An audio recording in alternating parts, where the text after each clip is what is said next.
Good night. AJ Mahara here. And again, just a reminder, a lot of people that watch this channel aren't subscribed. And so if you haven't hit the subscribe button, please do. If you value the content on this channel, hit the notification bell, hit all, so you'll get like all the shorts that I upload. You get the uploads and you'll be notified for the time that you're in the space that my content is helping you, or that you might want to reach out and work with me, because I'm here to work with anyone who resonates with me. So this video, like the last video, is also going to be sort of on the question again, because there was another of empathy and BPD and empathy, because there was another comment left on that same short as the last video. BPD empathy ? Conscience ? And there's a lot to be said about, do borderlines have a conscience, and why can they behave in ways sometimes when it seems like, like people talk about this secondary psychopathy or think their borderline is a psychopath because of suddenly they don't seem like they're really having a conscience. Well, it can get compromised too. And it doesn't mean secondary psychopathy. And it doesn't mean that they're psychopaths. And so much of that out in the echo chamber is crap, because I've read the research and there's nothing that stands as tested. Once research is done, it's not all the time peer reviewed. It's not allowed to be questioned like science needs to be. It isn't often replicated. So if it's not replicated, it's just flawed ideology, like most of the studies are, that some YouTubers, and mainly one, probably everybody knows who I mean, keep on reading these studies and putting this secondary psychopathy and, there's people with BPD are so comorbid with ASPD. No, because studies actually suggest that they say in their conclusion, if there is even any comorbidity with ASPD for people with BPD, it's going to be 1.2% of all women diagnosed with BPD and just under 2% of all men diagnosed with BPD. Because often, and more these days, clinicians are not even using the proper tools, taking enough time to make the proper diagnoses. So there's a lot of stuff going on, but hey, I'll leave the conscience stuff for another time. So right now, we're still on the topic of empathy. Do borderlines have empathy? Do they have the potential for empathy? Are they displaying empathy? Then where does the empathy go? So this is a person with BPD who commented and said, BPD do have empathy. Actually have a lot. More so than healthier people in some cases. I don't really agree with that, though, is it possible? Like if we lined up every single person with BPD patterns and or diagnosis, then we'd have to line up every single person in the world to kind of ask the question about people that don't have personality disorders. Are people with BPD in some cases at some points in time, do they have even more empathy? I highly doubt it.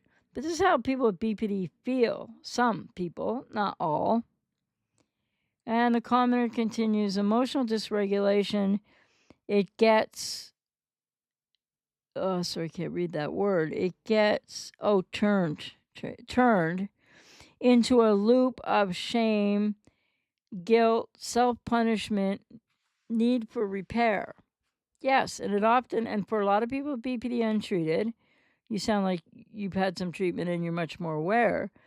That loop and how that happens and why isn't even known. And they go to automatic, negative, but what feels like the only way to protect and survive, repetition compulsion patterns that are largely unconscious.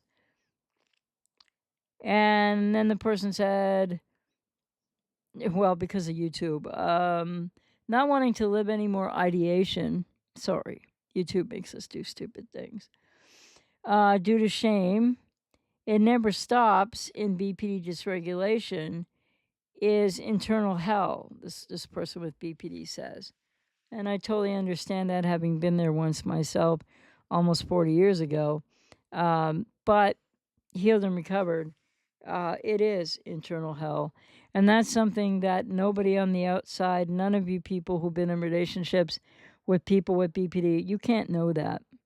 So, you're going through what you're going through, but I want to just support this person with BPD commenting here to say, when people with BPD talk about the hell that they're going through internally with emotional dysregulation, turmoil, pain, etc., yeah, only people who've been there or people who are there now can really know that. And this person's absolutely right about that.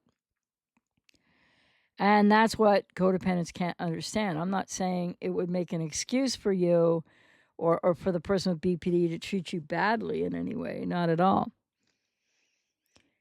And then this person continues, no other people are not responsible for our triggers, but they are, I think the word here is cases, but I think the person means causes. They are causes of triggers getting exploited. I don't really agree with that. I think this person needs to maybe rethink that. And, maybe you have a lot of awareness, so maybe just need a little more awareness to realize that what's really happening for you and for people with BPD, when you are triggered, it's not being caused or being exploited by anyone else, usually, unless they maliciously do that, which when a lot of people with BPD are in relationships with narcissists, as opposed to codependents, then yes, it could be different, and you could be having your triggers exploited. And the person said there is that. Well, I believe more so with narcissists and codependents, but yes, in that sense. And the commenter continues, especially when that person is labeled as BPD, usually they take the whole lot. I'm not sure what they mean there, but okay. The commenter continues, how come we got a false ego when we can't decipher what it is when regulated? That's because there's emotional arrested development by or before the age of 2 in people that go on to be diagnosed with borderline personality disorder.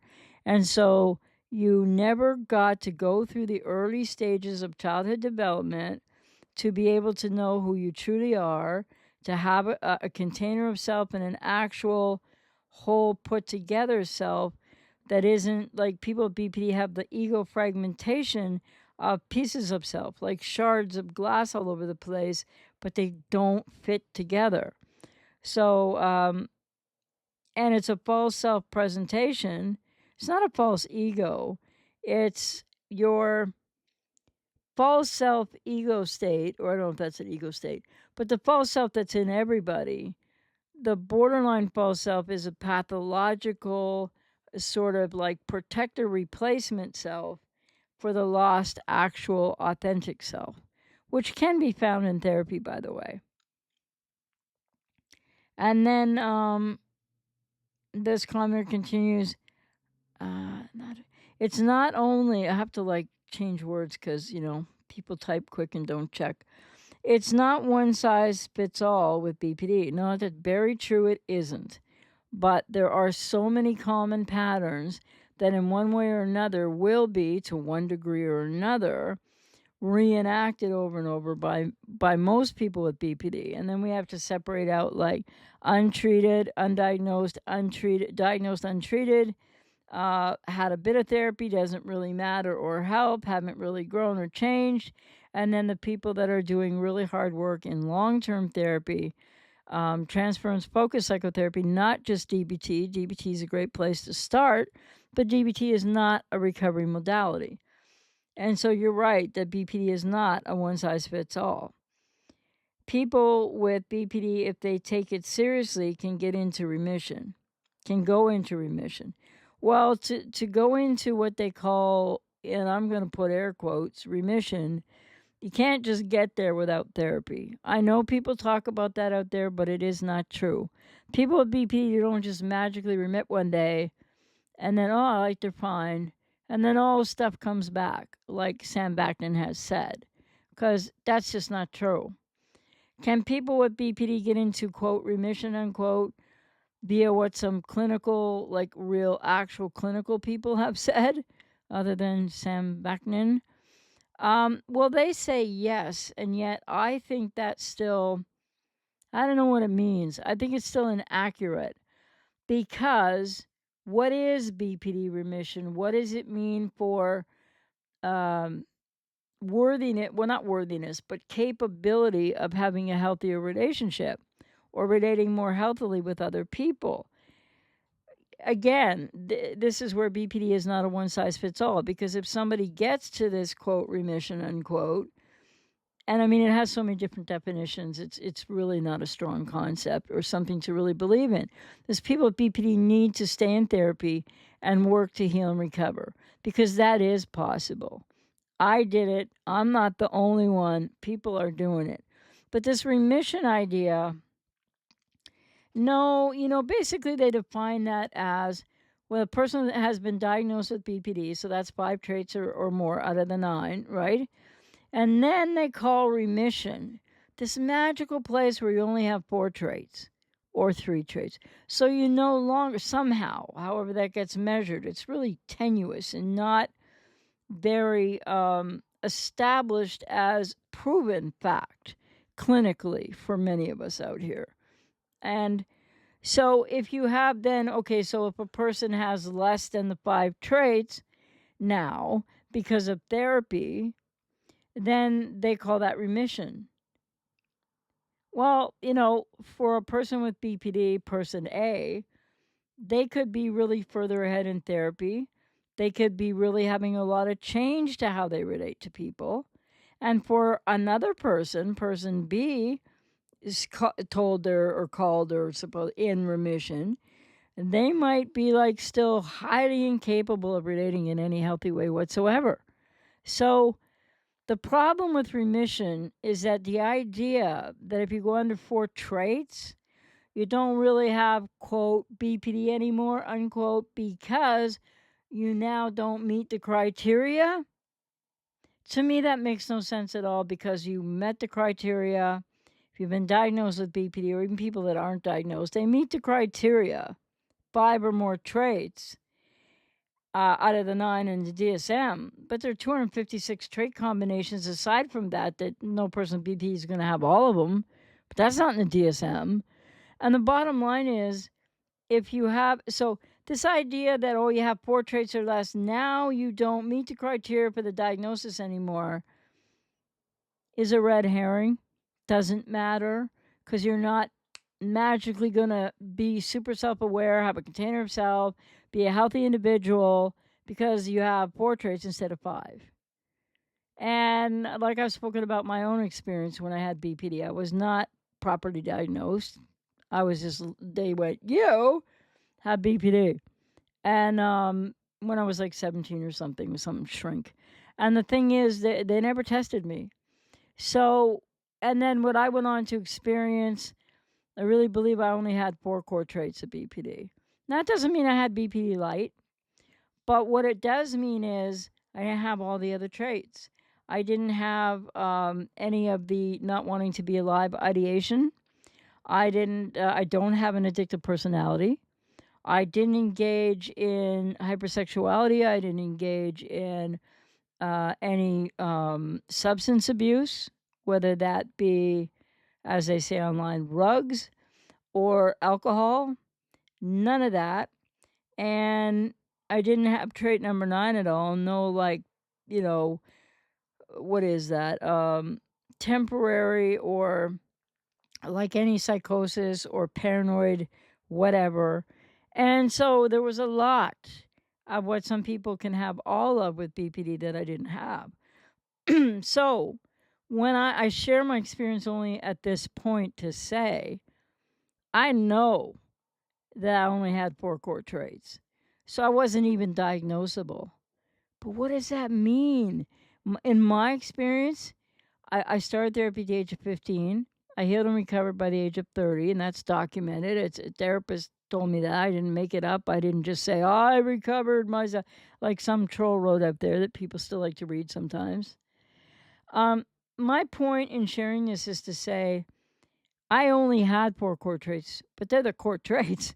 They're the like enchilada of what's going on with the kind of childhood I had, right? With 2 cluster B parents that were alcoholics, and the kind of childhood that a lot of people with BPD have. 87% versus maybe 13% that don't have that kind of childhood. But the bottom line is, so I share my experience with this to say, I was very petulant, acting out way back. I've been healed and recovered for almost 40 years.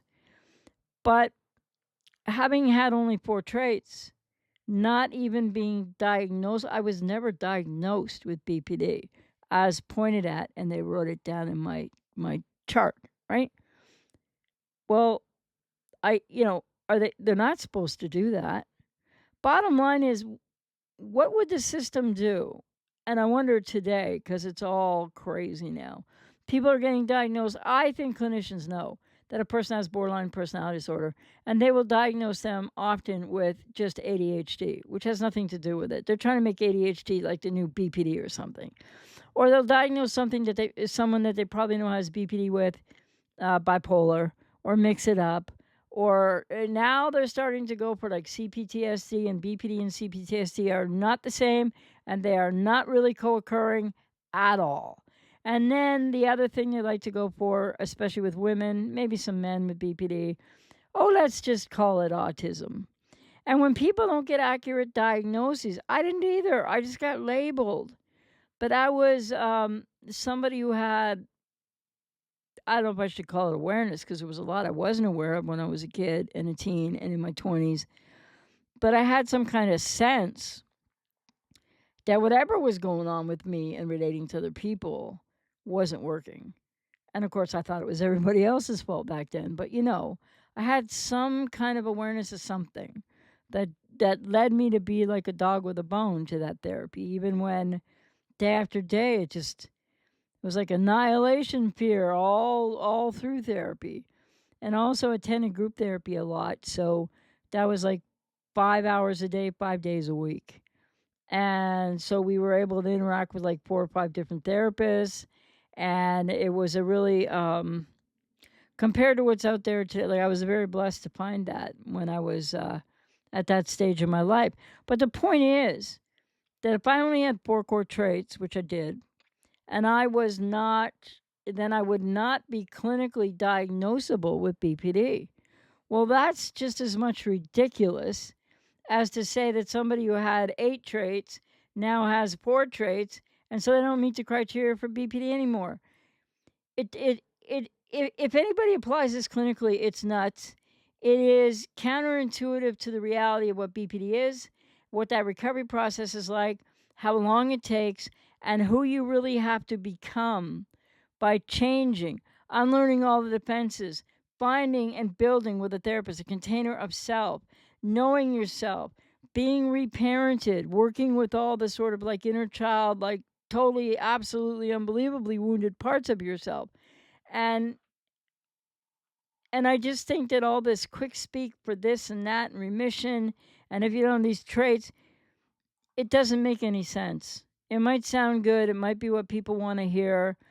But again, I would caution people with BPD even to be careful of that. And definitely caution people that are maybe, are you hanging in to wait for somebody to change with BPD?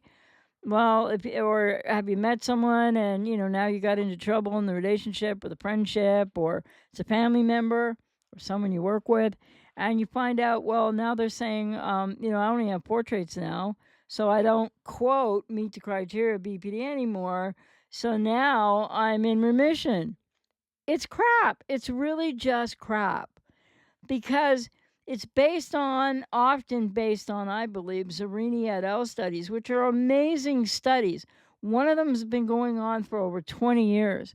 They're studying people with BPD who, guess what, had a significant amount of treatment and then went through a process that they now call recovery, but they couldn't say that. 10, 15 years ago, no, it's remission, we can't say recovery. But it's been proven through some of those studies, not BPD remission, but when people are actually treated and they are healed and recovered, what's been garnered out of that over 20 years of following some people who were treated, may I add again, not just in remission and whatever, though words like that were put to that study in the beginning. Now it clearly states, and all the literature around that clearly states, evidentially, with evidence, whatever, that these people were treated, they had recovered. Way back, I don't think they wanted to use that language or believe that. They didn't, And now it's like, so the following of them past all that time, what it's shown is that the recovery held, that they didn't go back, that they didn't need psychiatric services, that they didn't fall back into being, quote, borderline, unquote. So remission is born out of, I think, a giant misnomer, and I don't know what they mean by it, but I think that people with BPD who think that that's the case, you might be doing much better, and some people might not be doing that much better. But you have to realize that that isn't really meaningful in terms of the question you need to ask yourself. If you have BPD and you think you're in remission and that's great and all that, you could be doing much better and it could feel much better. But you need to ask yourself, what else is still, what is still difficult? What is still not the way you want it to be? What still hurts? What do you still need to work on? Way more importantly than thinking you've arrived at some destination that gives you stability. What it gives you as a person with BPD is one thing. What it gives you in terms of being able to relate to others or have, a significant other relationship, it's going to be different for everybody at that sort of non-existent, but yet sort of like fanciful kind of like, quote, definition of said remission. It's really how I feel about it as somebody who went through all this recovery and whatnot. Because when I was in my process and my therapy for recovery, again, almost 40 years ago, right? I finished, but like from the age of 15, because I chose it, to the age of 30 in my life, what I think remission, and I didn't even have full-blown BPD, but what I think the remission that I might have experienced, if there is such a thing, it was like the 3 steps forward in therapy: learning something, starting to practice it, unlearning some defenses, and learning some coping mechanisms and some assertion skills. And then, like, maybe, a month later, after garnering that and moving forward these 3 steps, I would have, like, a time in therapy where I would, like, revert back to something. So it was, like, not all the way or whatever, but 2 steps back. And then trying to take, another step forward. So I found in my work in therapy so long ago that it was sort of like a 3-step forward, 2 steps back, a step forward, a step back, 3 steps forward, a step back. That's what I think really remission was in the process that I went through. And that's what I still believe that remission means. Not that you get to this plateau of how many trait count, and then all of a sudden, because what's that supposed to mean? You have to keep working, if you have BPD, for full recovery and accept nothing less and plow through and show up every day or every week or whatever your therapy is. But make sure you get into transference-focused psychotherapy, because DBT is not going to get you there. And I don't want people that are in relationships with people with BPD, whatever relationship type, although family members might be different, but I don't want you to stick in a significant other relationship because the person says, oh, wow, now I'm in remission. Because, for somebody that could really mean something, in spite of everything I just said, for some people. But for other people with BPD, it could be meaningless. And it means that next Tuesday, they're going to split you to the valuation and abuse you again. But, since they told you that they no longer meet the criteria, you think now they're good to go. Don't make that mistake if you're like an ex or an on-off with somebody with BPD. And then the commenter said, empathy gets compromised in everyone. There's some truth to that, but not to the degree or extreme that it gets compromised in people with BPD. And let's not forget that narcissists don't have empathy to get it compromised. Okay, so let's just be clear about the difference there between people with BPD and narcissists, because not all people with BPD are ipso facto narcissists. Like even a couple of clinicians I otherwise like their material keep on saying, because it's erroneous to think that borderlines are also ipso facto narcissists, or like Sam Vaknin said so erroneously that, borderlines are just failed narcissists. Made me laugh my butt off, but it's tragic because it's so misleading to everybody out there. Because if you go through or there's genetics involved, but you go through a horrible childhood usually, or something goes awry in a childhood, even in the 13% where the parents aren't cluster B and the parents aren't abusing the child. Perception, other things, maybe it was a babysitter down the road, who knows? Bottom line is, the genetics do not explain BPD, something Dr. Salerno should try to understand. Well, he's trying to be so controversial to get all this attention he apparently needs. I don't know what he's doing. Love to talk to you someday, dude. Respectfully, because totally disagree with you. Like, I think most clinicians do. Except for the ones jumping on board because you bring clicks and views for some outrageous reason. But my point is, genetics can be a part of this. It's not 100% like Dr. Salerno says, because then he even goes on to say in other podcasts, it could be 45%, 50%. We don't know is really the most honest answer. But some genetics involved, but we don't know to what degree. I think that's what I'm comfortable saying. But as psychiatry used to say a lot, I've been online for almost 36 years now, ladies and gentlemen. So, or 31 years, sorry. I've seen it all. They used to say back in the late 90s on the internet, psychiatry, the American Psychiatric Association, with hegemony of Big Pharma, which makes them not so reputable, although there are some very reputable psychiatrists, but just not as a group or a profession.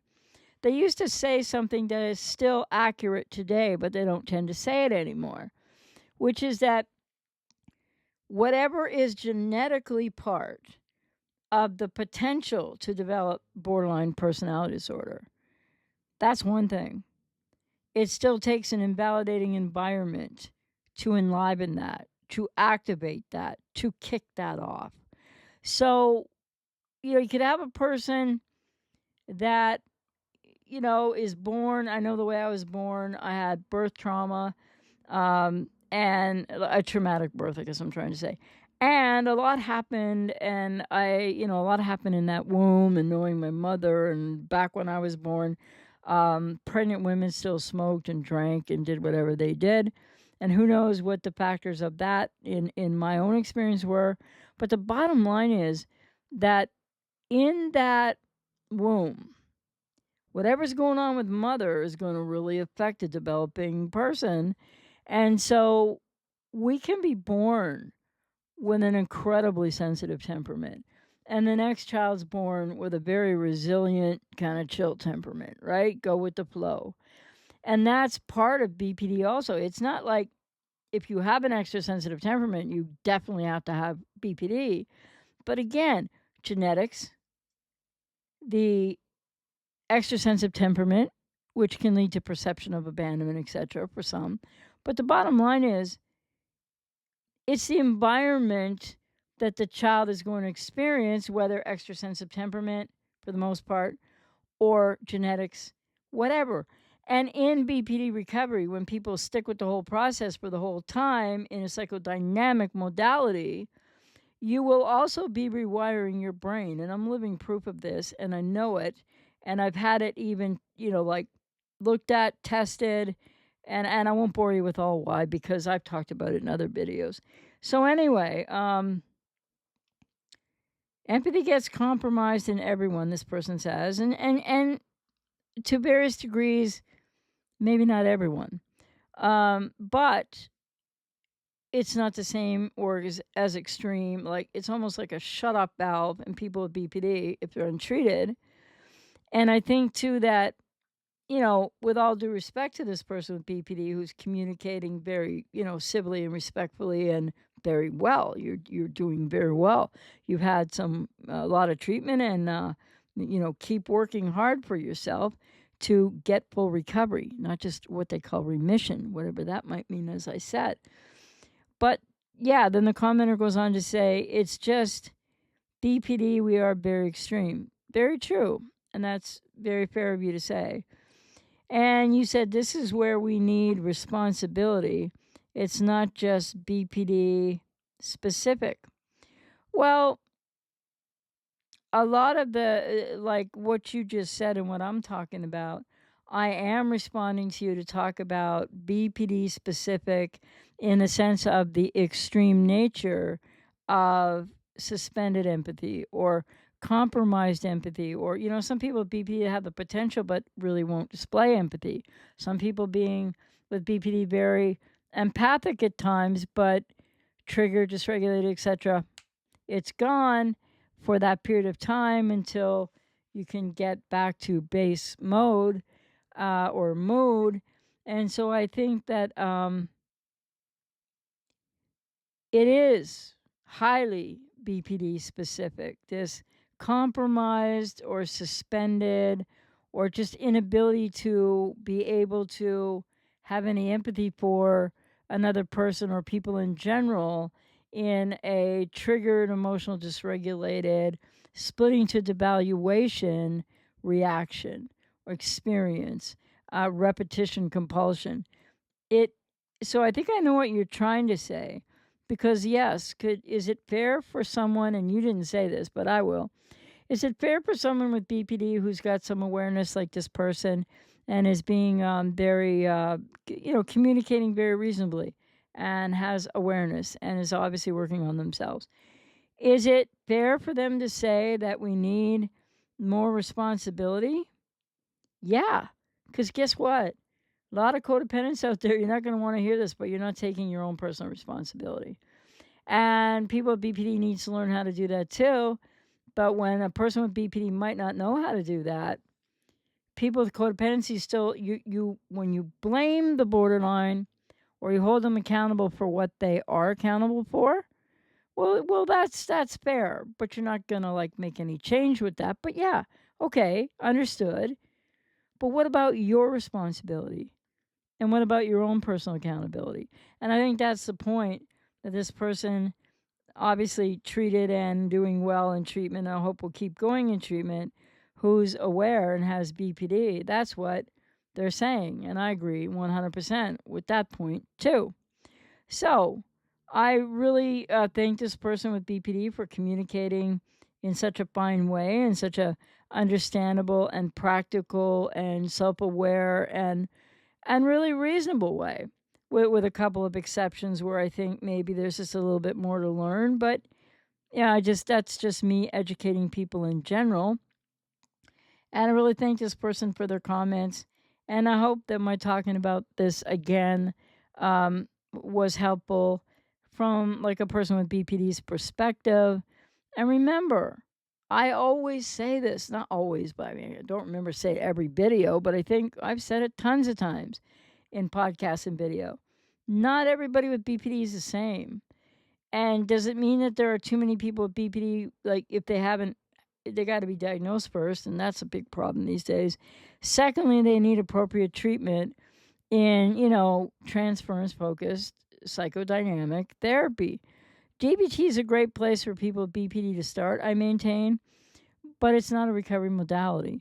So if somebody goes to a year or two of DBT and they're actually learning some skills, well, you're learning effective symptom management, but you're not getting into the work of actually finding out who you are and unlearning those things and then finding out who you really are and going further in that therapy so that you're not just always, I shouldn't say just, some people do it really well, but so you're not involved still in symptom management. Because people with BPD can get way further than that. You can get to healed, recovered, and averagely mentally healthy. And I believe that people with BPD seeking treatment, it's hard for them to find treatment. It's hard for them. Outside of DBT, you need to look for transference-focused psychotherapy. Schema therapy can be helpful. I don't think it's as helpful as transference-focused psychotherapy. And mentalized-based treatment is also worthwhile. But again, I would always recommend transference-focused psychotherapy after you've done a couple modalities of other types of treatment. And may I just say, while I'm talking about this and for people with BPD and everything, people with codependency need treatment too. A psychiatrist in the 1980s proposed codependent personality disorder to the DSM-3, and that was a DSM where, yes, it's kind of known they made up a couple of things and they admitted more sort of diagnoses and new things than ever in DSM-3, but they still said no. I think this was ridiculous, although I'm not sure codependency should be called a personality disorder, but in some ways of looking at it, it might really help with getting people to get into therapy. Because I know when I work with people with codependency, I'm not thinking, oh, these are personality disorder people, but the reason that they said no, the DSM and their infinite, I don't know, where'd the wisdom go? American Psychiatric Association with hegemony of Big Pharma, which I can't say more about online on this platform, but I always talk to my clients more about it and explain it inside out, right to the T of what it means and how bad it actually is and how it's in nobody's best interest except Big Pharma and, that stuff.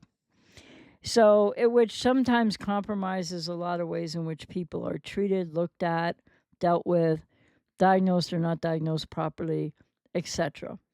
So, what was I going to say? Yeah, so people with codependency really need to know that they need their own therapy. So, the reason why they said no in the DSM-3 to including codependent personality disorder in their big, stupid, I think it's largely stupid, blue book, the manual. Why is autism in the manual? Like I have high functioning autism. Autism is not a psychiatric disorder. It's not even a mental illness, and it's in that book. Anyway, and then they leave out codependency. Well, they left it out because they said that codependency overlaps too much with dependent personality from cluster C, and it overlaps too much with borderline personality disorder. And so think on that for a minute. And how angry does that make you if you're codependent? And what does that mean? Well, most people that I work with codependency, some of them might have a couple of BPD traits. There is an extreme overlap there. Not extreme, but a significant overlap. But that doesn't mean everybody with codependency is going to have BPD traits. But if people have severe codependency, it's possible because people with borderline personality disorder have severe codependency. So there's this overlap that way. But I still think it might have helped a lot of people with codependency out there that are still in denial to hear something if it were called like a disorder or something, because we don't call it a disorder, but I say it is a significant mental health challenge, and it's an obstacle. Codependency is. It's a trauma adaptation or adverse experience adaptation from childhood, just like BPD, but like not as primal, not as, say, complete in terms of people with codependency don't really know themselves too well. To me, one of the aspects of defining codependency is that people have had adverse experience or abuse in childhood or got hurt somehow that really matters in childhood, psychologically, emotionally. And with that, I'm not going to be able to find that stupid thing. I'm sorry. And so with that, with codependency in childhood, it's really important that you realize that codependency is I've always put it this way. People with codependency, even moderately, but especially significantly or severely, they don't have a healthy relationship to and with self. And that's how, because a parent failed you somehow, or you might not want to believe a parent failed you, because I have a lot of clients that say, as I've said before, oh, my childhood was great, no, my parents. But when we get down into talking about it more, what people start off saying to me with codependency is, well, my parents did the best they could. And then they focus on how they had a house and they were fed and stuff like that. And so did I. And I had like a BPD covert narcissist mother and a, malignant narcissist, psychopathic dark tetrad father. And they were both alcoholics. It was like horrible, beyond horrible. I'm not saying I had it the worst in the world, but ugh. And the point is that, that hurt me in different ways, right? But I also had rampant codependency, as did both of my cluster B, up the yin yang, whatever parents, to some degree, at least my mother. Bottom line is, so you have to realize that so often when clients tell me after they tell me about how their parents did the best and provided for them, and after they protect, the inner child wants to protect, or the adult part of self wants to protect the parents, like, nah, well, then I start hearing things from the same clients that, like, well, my father kind of was really like, he worked a lot, or he was a workaholic, or he was never really around, didn't do anything with his kids, and he wasn't emotionally available. And then the descriptors will go even deeper. And then the same client might say, and my mother was, I don't know, like, it was always about my father, and sometimes they'll say they didn't fight, or they were always fighting, and then siblings, and this one was favored, and I was a scapegoat, and they don't even realize what they're describing. So, and that's not the case for every person with codependency by any means, but there is something there. There is a woundedness in the inner child, and codependents need therapy, even if you didn't go through a BPD relationship, believe it or not, to really know yourself fully, because you know yourself more than a borderline does, most people, the codependency, but not fully, not with enough self-esteem, self-respect, self-trust, self-worth, because this is how people with codependency jump out of their own emotional hunger to be seen, to be heard, to be validated in their own right, because they lacked it in childhood.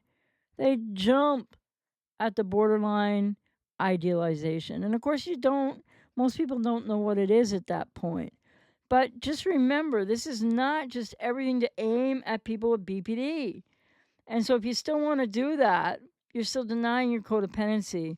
You're still too focused on the borderline that you're still with, fighting with, on off with, or who actually discarded you and won't let you hoover and won't hoover you back, or a borderline that, discarded you or ghosted you, but then they hoover back and you talk and there's communication and stuff's still going on, and all of that blocks your recovery. And codependency, though it didn't make it into the DSM, it's close. I would say it has. I might talk about this more.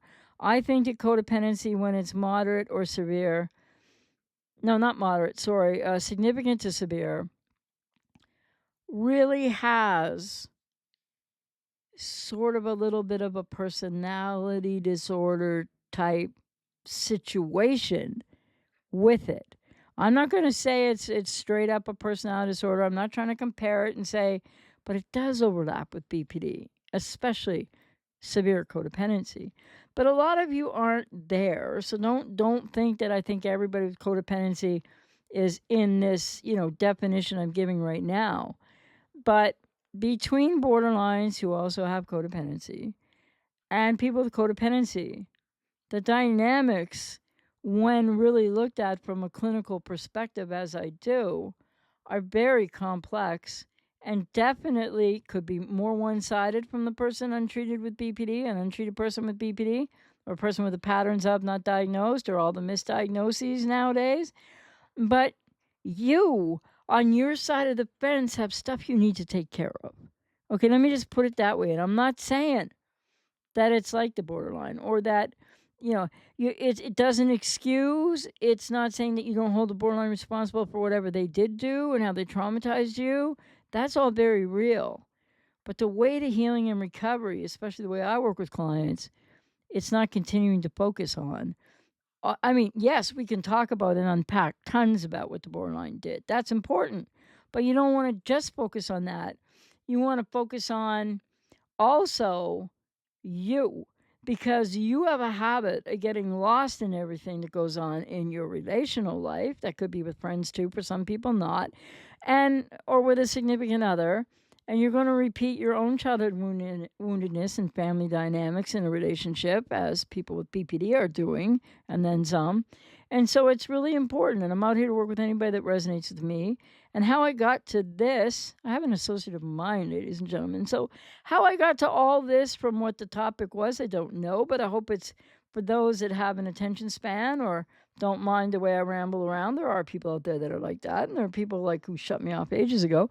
But if you got to this part, maybe this would be more helpful. But of course, this is also something that a lot of people with codependency don't want to hear yet. And yet some people are really ready to hear it. And they're the people that are booking sessions with me right and left.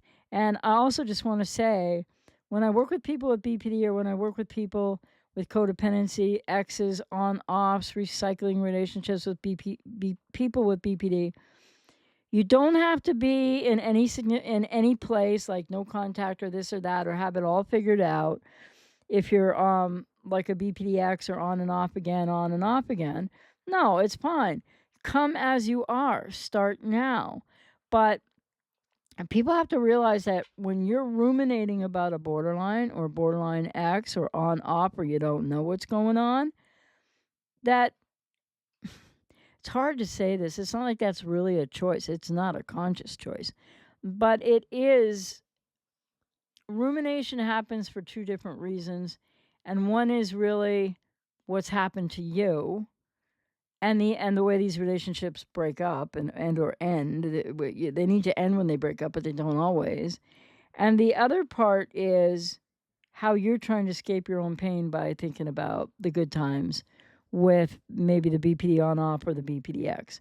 So anyway, maybe I should talk about that more in a separate video or podcast. But the topic here was empathy, but then I guess I got into the codependent part inside of things, because most codependents have way too much empathy for other, and you're lacking empathy for yourself in what is a profound, I think, pathological way. And a lot of people don't realize that. And so definitely everything to do with borderline personality disorder relationships and codependence and these dynamics, like I said, I'm not making excuses or apologies for people with BPD and what they do, and that they're not all the same, but whatever they've done to you, how they've hurt you. But you have to look at how you've hurt you too. Not the same as the person with BPD, but because of your childhood woundedness and the fact that you have this really important and significant mental health challenge called codependency.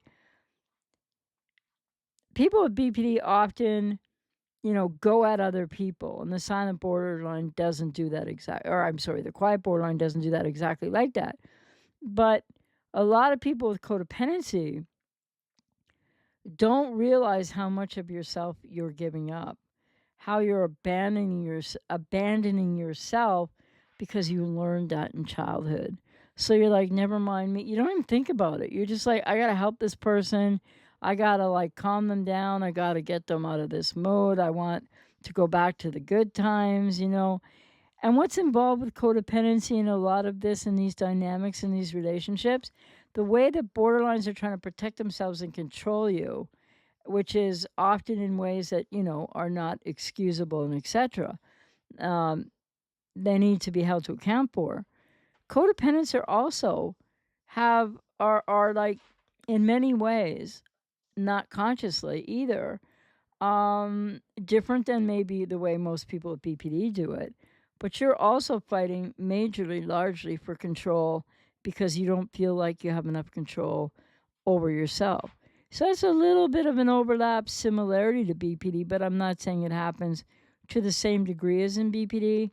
But there's a reason why people with BPD and codependency get together so often. It's a dynamic.